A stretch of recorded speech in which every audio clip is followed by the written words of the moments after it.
I hear this constantly from the more established, even hedge fund investors and the more experienced Wall Street people is, why would you ever want to share your trades? Like, why would you ever talk about money like this?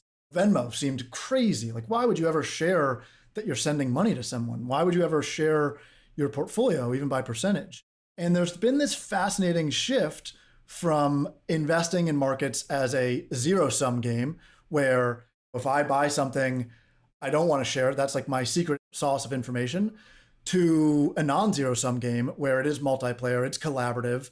And you're seeing even hedge funds and mutual funds, Cathie Wood and Chamath are probably two of the pioneers here, where they're realizing, hey, it's actually more powerful if I be transparent about my thinking and what I'm doing.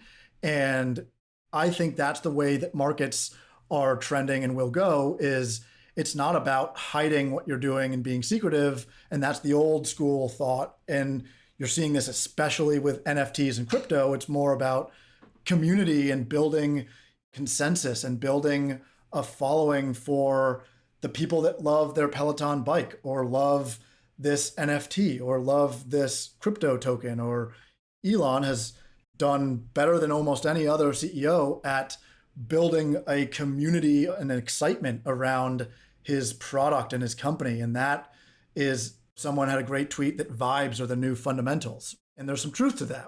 And when you compare that with, my parents did not obviously grow up with social media.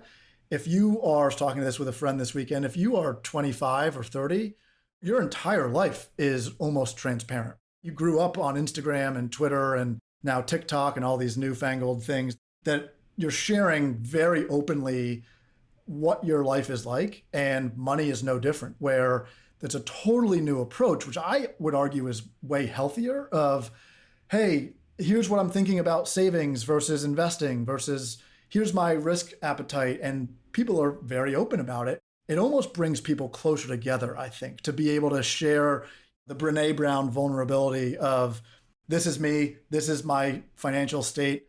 It's not good or bad. This is just who I am. I would love to improve. And there's that openness of, I think this is so fascinating amongst younger people, is the willingness to say, I am not perfect in my investing journey. I'm just getting started, or I'm trying to learn. Here's where I currently am. Help me improve. And that hunger to improve is something that in my parents' generation was non-existent. You were very buttoned up and you would never share or talk about those things externally. And so I think that's insanely healthy.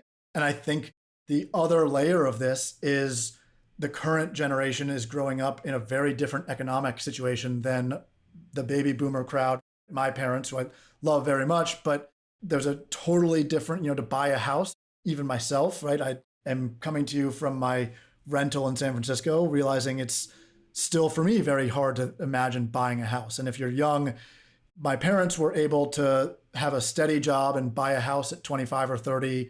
But if you're 25 or 30 now, the price of that same home is 2 or 3 times as expensive, if not more. And so you need to take riskier bets to accumulate wealth versus the approach that worked for our parents' generation. And so it's a combination of a completely different economic state for young people, the psychological world that they grew up in, where transparency is the norm, not the exception, and the ability of, for the first time ever, this what I call information liquidity, where it's more powerful in markets to share your thoughts and your thinking and your positions, because you can build some more consensus and build momentum around that. So I think those are 3 interesting dynamics that I've been tracking that all have created this perfect storm of new market participation and new styles.